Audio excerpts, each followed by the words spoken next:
Selon Amadou Diakité, ingénieur à Mali Météo, ce pic de chaleur est dû à une superposition de plusieurs phénomènes, à savoir la brume de poussière en suspension dans l'atmosphère depuis un certain moment et la dépression, c'est-à-dire une baisse de pression qui s'est creusée sur le Mali. Elle aura pour conséquence de faire un appel d'air de mousson qui est humide. En plus de l'air humide et de l'ensoleillement, la sensation de chaleur ressentie est très insupportable. Amadou Diakité de souligner que l'apport d'humidité en plus de la chaleur et la poussière facilite la hausse des températures. Cette hausse des températures qui devrait logiquement s'évacuer en altitude, mais il y a un couvercle qui empêchait l'évacuation de ces chaleurs, ce qui explique la hausse des températures. Les températures records battues récemment soulignent l'urgence de la situation et posent des questions cruciales sur les causes et les conséquences de cette vague de chaleur extrême.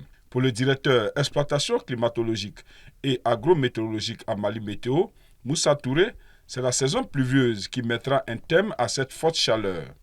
Avant de souligner, je cite, « Nous n'avons pas fini les prévisions pour la saison pluvieuse, mais nous savons quand même qu'une telle situation de forte chaleur indique un démarrage précoce de la saison des pluies. » Fin de citation. Autre conséquence de cette forte chaleur, c'est l'apparition des maladies comme la méningite et la varicelle. Plusieurs cas de ces pathologies sont signalés à Bamako et à l'intérieur du pays. La varicelle et la méningite sont des pathologies très fréquentes, très contagieuses, surtout en période de chaleur. Parce qu'il y a le vent violent, harmattan, chaud et sec qui transporte le germe. C'est en fonction de ça que les enfants non vaccinés reçoivent la pathologie, la maladie. Une fois l'enfant tombe malade, il peut contaminer le reste de la famille parce qu'ici, il y a la proximité qui est là. Les enfants sont ensemble, l'entourage. Pour prévenir cette pathologie, il faut d'abord vacciner les enfants. Ça reste le seul moyen.